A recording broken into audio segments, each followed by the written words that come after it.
Thank you. Pwede raw.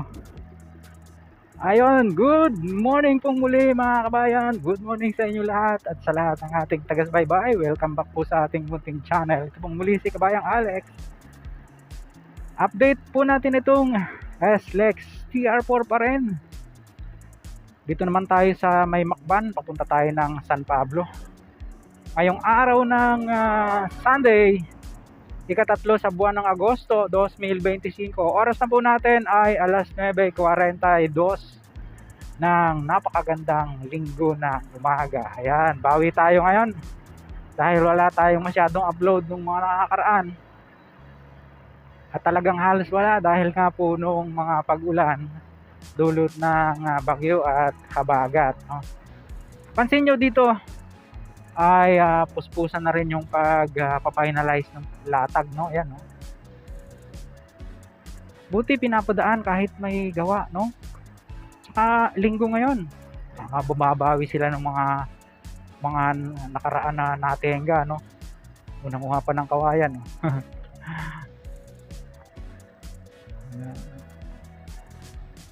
Ayan, nag-i-stacka na sila yan, no? Lalagyan ng forma yan. Dito kasi sa una-unahan na ito ay sementado na.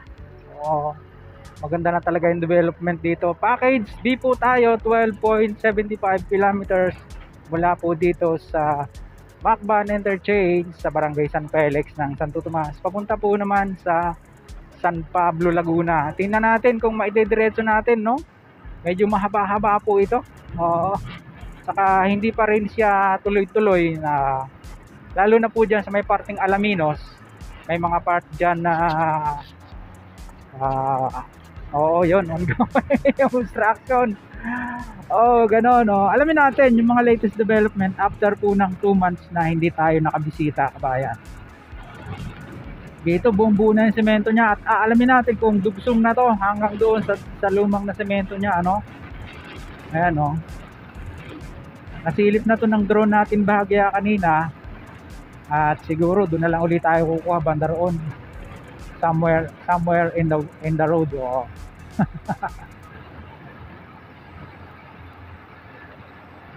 Ito po ay tinatayang siyang magpapabilis ng biyahe papunta po ng lalawigan ng Quezon. At dito nga po sa ilang bahagi ng Batangas at saka ng Laguna, no? Uy, buong-buo na kabayan, no? Grabe ganda. Ganda tingnan. Wala na ba speed natin? 80. Tama na yan. Wow.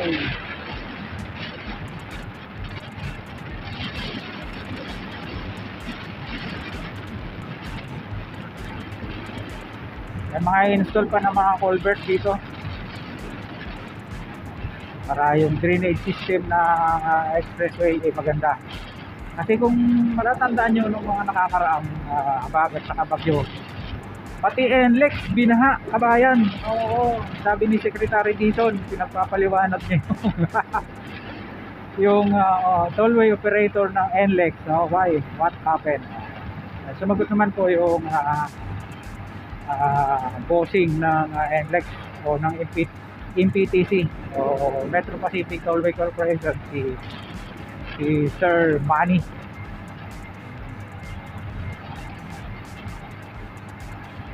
Na dapat pala coordinated yan kapag ikaw ay mag-trace back ng mga process ng pag-coordinated sa LGU at sa ilan pang mga sangay ng government, no? Hindi lang sila dahil sila tollway operator lang daw, wala sa mandato nila yung pag-ayos ng baha.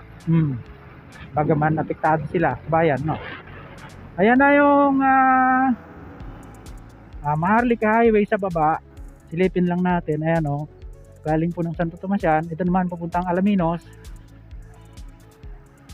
At ito na po yung Alaminos San Pablo Bypass Road, yung nasa kanan natin. Ayan, alamin natin yung progress ng ginagawang tulay dito, kung ano na nangyari, no?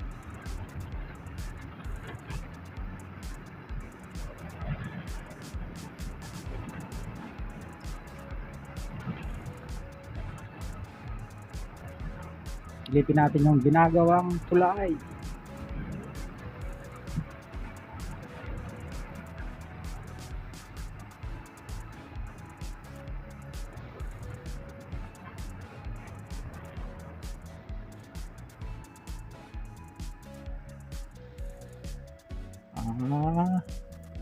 Nagpo-board piling pa. Ayan yung kanilang boring machine. Ikot na tayo.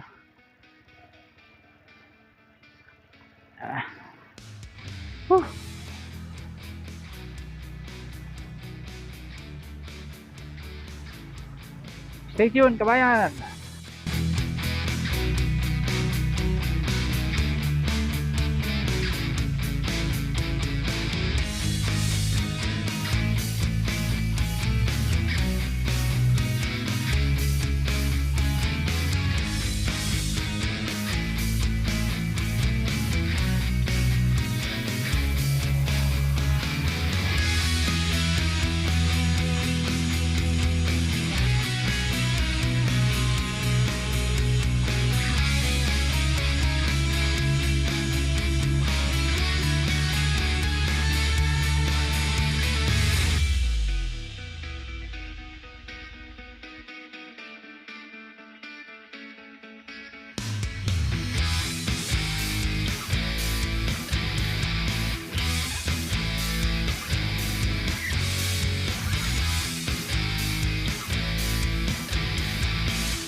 Ayan, tinanong natin yung nagbabantay doon, nakakadaan na raw.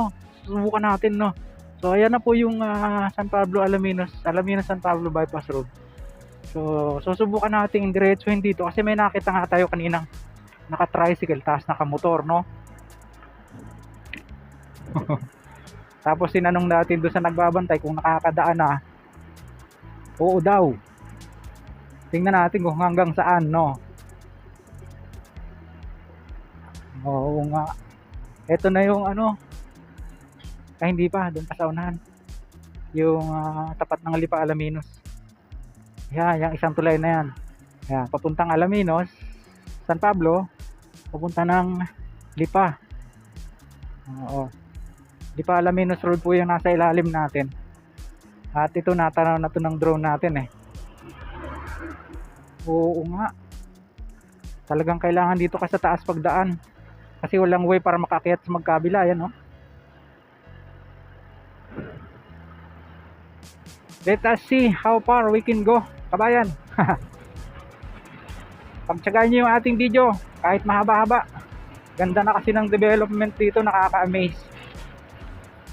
Package B pa rin po itong ating tinatahak. Kakalampas lang natin ng salukuyan, dito tayo sa Barangay San Roque ng I think Alaminos pa to, no? Oo.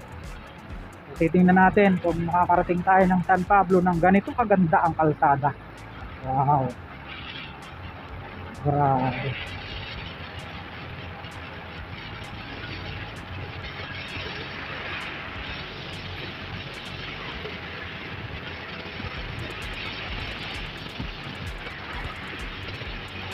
Konti na lang pala sa package B.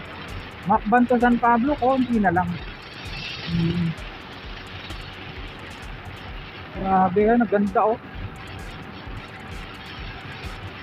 Siguro maunang buksan to yung package B saka package C. Hanggang Tiaong yan. Macban to Tiaong kasi yung package C na medyo opo, nakita nyo naman yung mga unang vlog natin, no? Ang lupit.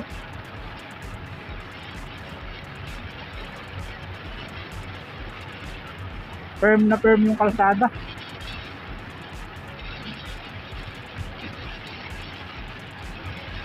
Ang bilis lang ng biyahe talaga oh. Saan na kaya tayo?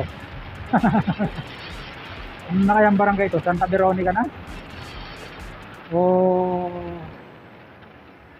San Agustin ba yun?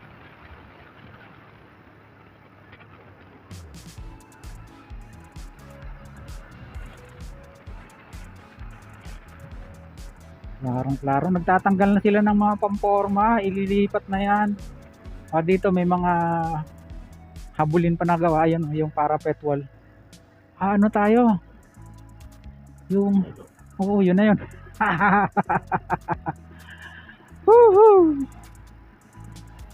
Tingin ko, kaya na natin diretso yun hanggang San Pablo, no? Wow! Medyo sisinsay lang ng konti pagdating dyan sa may barangay San Juan.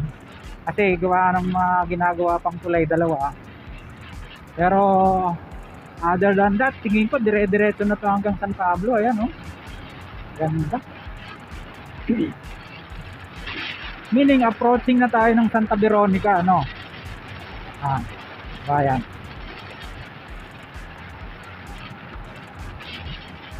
Oo nga, Santa Veronica na ito.